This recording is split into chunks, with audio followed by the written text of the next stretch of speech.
আলোচিত মার্কিন অর্থ কেলেঙ্কারি ও যৌন অপরাধে অভিযুক্ত জেফ্রি অ্যাপস্টেইনের কাছে বিয়ে বসতে চেয়েছিলেন ব্রিটিশ রাজপরিবারের সাবেক যুবরাজ প্রিন্স অ্যান্ড্রু আলবার্টের প্রাক্তন স্ত্রী সারা ফার্গুসন।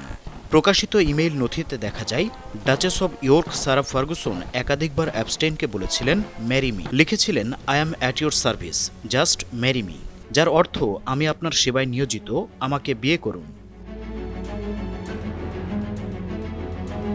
বিষয়টি নিয়ে ব্যাপক বিতর্ক হচ্ছে। ব্রিটিশ গণমাধ্যম বিবিসি জানিয়েছে, ২০০৯ সালে এক ইমেইল বার্তায় সারা ফার্গুসন নিজের ব্যবসায়িক উদ্যোগ ও বই প্রকাশের পরিকল্পনা নিয়ে অ্যাপস্টেইনের সঙ্গে আলোচনা করেন। সেখানে তিনি লেখেন, আপনার সঙ্গে মধ্যাহ্নভোজের মাত্র এক সপ্তাহ পরই মনে হচ্ছে আমার জীবনে নতুন প্রাণ এসেছে। আমার মেয়েদের সামনে আপনি যেভাবে আমার প্রশংসা করেছেন তা কোনো বন্ধুর কাছ থেকে আগে কখনো এত গভীরভাবে পাইনি। তিনি আরও লেখেন, ধন্যবাদ জেফ্রি, সেই ভাই হয়ে ওঠার জন্য, যাকে আমি সবসময় চেয়েছি।